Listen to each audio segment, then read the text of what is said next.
குருவே சரணம். அனைவருக்கும் வணக்கம். தெரிதலுக்கும் புரிதலுக்கும் நிறைய வித்தியாசம் இருக்கு.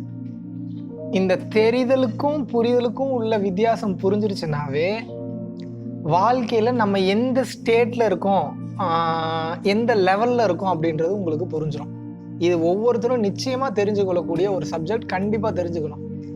இப்போது நான் ஏதாவது ஒரு விஷயம் பேசுகிறேன்னு வைங்களேன், உங்களுக்கு எல்லாம் தெரிஞ்ச மாதிரியே தான் இருக்குது. இதெல்லாம் நான் அங்கே கேட்டிருக்கேனே, இதெல்லாம் நான் இங்கேயே கேட்டிருக்கேனே, இதெல்லாம் அங்கேயே வேற மாதிரி சொல்லியிருக்காங்களேன்ற மாதிரி தெரியும் உங்களுக்கு. மேபி நீங்கள் எல்லாத்தையும் கேட்டிருப்பீங்க, படத்தில் பார்த்த மாதிரி இருக்கும், இல்லை ஏதோ ஆடியோவாக கேட்ட மாதிரி இருக்கும், எல்லாமே இருக்கும். ஆனால் தெரிந்து அதனால் என்ன பயன், அதை ஏதாவது ஃபாலோ பண்ணியிருக்குமா நம்ம லைஃப்பில் அப்படின்னு கேட்டால் கிடையவே கிடையாது. இதுதான் இருக்கிறதுலே நம்ம ரொம்ப கஷ்டப்பட வேண்டிய ஒரு விஷயம், வருத்தப்பட வேண்டிய ஒரு விஷயம்.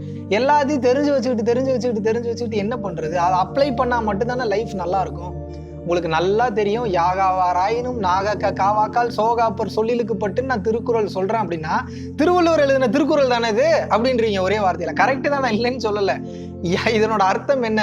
யாராக இருந்தாலும் நாவை அடக்கி பேச வேண்டும், அப்படி இல்லை என்றால் சொற்குற்றத்திற்கு ஆளாகி துன்பப்படுவர் அப்படின்றது தான் பொருளுரை. ஓகே, இதை தெரிஞ்சுக்கிட்டதுக்கு அப்புறமும் எத்தனை பேர் நாவை அடக்கி பேசி இருக்கீங்க, இல்லை பேசுறீங்க? எத்தனை பேர் ஃபாலோ பண்றீங்க? வாய்ப்பே கிடையாது. இன்னமும் பட்டுன்னு ரியாக்ட் பண்ணுறது, வாய்க்கு வந்த மாதிரி எதையாவது பேசுறது, எங்கேயாவது எதையாவது பேசி எங்கேயாவது போய் மாட்டிக்கிறது. வாயினால பிரச்சனை வந்து உயிரை விட்டவங்க ஏகப்பட்ட பேர், வாயினால பிரச்சனை வந்து அடி வாங்கினவங்க ஏகப்பட்ட பேர், வாயினால பிரச்சனை வந்து திறமை மட்டும் இருந்து வாயினால பிரச்சனை வந்து வாய்ப்பை இழந்தவர்கள் ஏகப்பட்ட பேர். நீங்கள் புரிஞ்சுக்க வேண்டியது என்னன்னா, எதை சொன்னாலும் உங்களுக்கு தெரிஞ்ச மாதிரியே தான் இருக்கும். ஏன்னா ஒவ்வொரு மனிதர்களும் தன்னை புத்திசாலித்தனமாக காமிச்சுக்க எதையாவது ஒன்றை படிச்சுக்கிட்டு, எதையாவது ஒன்றை கேட்டுக்கிட்டு, ஏதாவது ஒன்று வீடியோவை பார்த்துக்கிட்டு, எல்லாம் எனக்கு தெரிஞ்ச மாதிரி 10 பேர்கிட்ட தன்னை சுற்றி இருக்கிறவன்ட்ட தன்னை புத்திசாலி மாதிரி காட்டுறதுக்காக பேசிக்கிட்டு இருக்கான். ஆனால் அதை அவன் ஃபாலோ பண்ணானான்னு பார்த்தீங்கன்னா நிச்சயம் ஃபாலோ பண்ணியிருக்க மாட்டான். ஏன்னா ஃபாலோ பண்ணியிருந்தானே பேச்சு குறைஞ்சிரும். பேச்சு குறையும் போது அறிவு வளரும். அறிவு என்பது நான் சொல்றது இந்த வெளி உலகம் சார்ந்த அறிவு அல்ல, உண்மையை சார்ந்த அறிவு. நம்மளை உண்மையாவே உள்நோக்கி வளர்த்து கொள்ளக்கூடிய அந்த அறிவு, அந்த வளர ஆரம்பிச்சோடனே சைலன்ஸ்குள்ள மனிதன் மேக்சிமம் போக ஆரம்பிப்பான். இப்போ ஒருத்தன் ஓயாம பேசிக்கிட்டு இருக்கானா அவன் முட்டாள்னு நம்ம சொல்லிட முடியாது. ஏன்னா அவனுக்கு கொடுக்கப்பட்ட வேலை அதான் இருக்கலாம். ஏன்னா தன்னை எப்படி ஒரு மனிதன் உணர்ந்தானோ அதுபோல மற்ற மனிதர்களும் உணர்ந்து கொள்ள வேண்டும்ன்றதுக்காக சில மனிதர்கள் பேசலாம். பல ஞானிகள் அதனாலதான் பேசிட்டு இருந்தாங்க. அதுக்காக வந்து அவங்களுக்கு விஷயம் தெரியல அப்படின்றது அர்த்தம் கிடையாது.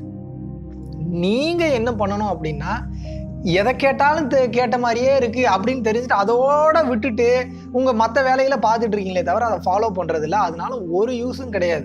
திருக்குறள் மட்டும் இல்லை, நான் கீதா சாரம் சொன்னாலும் கேள்விப்பட்டிருக்கேன்ல, அந்த கிருஷ்ணர் போட்டோ இருக்கலாம், நான் பார்த்துருக்கேன் கீதா சாரம் அப்படிம்பீங்க. சிக்கன் சாப்பிட்டா உடலுக்கு எவ்வளோ கேடு தெரியுமா அப்படின்னா, ஏங்க சிக்கன் மட்டன்லாம் என்னங்க நீங்க, நான் எனக்கு தெரியுங்க அதுல ஒண்ணுமே கிடையாதுங்க அப்படிம்பீங்க. ஏங்க ஊசி போட்டால் உடம்புக்கு அவ்வளோ கெடுதல் அப்படின்னா, ஊசி போட்டால் எனக்கு தெரியாதா? ஊசி போட்டால் அதில் தாங்க இருக்கிறதுல மிகப்பெரிய கேடு, அதற்கு எவ்வளோ சைடு எஃபெக்ட்ஸ் இருக்குது தெரியுமா எல்லாம் பேசுவீங்க. ஆனால் உங்களுக்கு ஒரு பிரச்சனை வந்துட்டால் முதல்ல போய் அந்த வேலையை தான் பண்ணுவீங்க. இப்போ இதனால தெரிந்து என்ன பயன்? 10 காசுக்கு பிரயோஜனம் கிடையாது. தெரிவதனால் இருப்பதில் ஒரு பிரயோஜனமும் கிடையாது. அதை புரிந்து கொண்டுன்ற வார்த்தைக்கு தான் அர்த்தமே இருக்கு. புரியும் போது என்ன அப்படின்னா, இப்போ ஒரு ஊசி போடுறேன்னா பிரச்சனை வரும், சைடு எஃபெக்ட்ஸ்ன்னு தெரிஞ்சிருச்சு. ஆனால் மறுபடியும் ஊசி போடுறீங்க. ஊசி போட்டு ஏதாவது ஒரு சைடு எஃபெக்ட்ஸ் வந்து ஒரு பக்கம் பேராலிசிஸ் மாதிரி கிரியேட் ஆகி ஒரு பக்கம் கைகால் விளங்காமல் போய் அதுலேருந்து பல வருடங்கள் கஷ்டப்பட்டு உங்கள் வாழ்க்கையிலேருந்து மீண்டும் நீங்கள் வந்து கைகால் மறுபடியும் நல்லா வந்துருச்சுன்னா இப்போ உங்களுக்கு அந்த புரிதல் வந்துடும். இனிமேல் நீங்கள் அவசரப்பட்டு ஊசி போடவே மாட்டீங்க. அப்போ அதனால நான் என்ன சொல்கிறேன்னா, இந்த மாதிரி தெரிதலுக்கும் புரிதலுக்கும் மிகப்பெரிய வித்தியாசம் இருக்கு. யாராவது ஒரு விஷயம் உங்ககிட்ட சொல்ல வராங்கன்னா தெரிஞ்ச மாதிரியே இருக்குன்னு சொல்லி பில்டப் பண்ணாதீங்க, உடனே ரியாக்ட் பண்ணாதீங்க. ஏன்னா எல்லாம் உங்களுக்கு தெரிஞ்சிருக்கு, ஏன்னா எல்லாம் பேசின விஷயங்கள் தான். ஆனால் பல பேருக்கு தெரியாத விஷயங்கள் இருக்கு. இதெல்லாம் தெரியாதவங்களுக்கு பேசுறது 50%, தெரிஞ்சவங்களுக்கு பேசுறது 100%.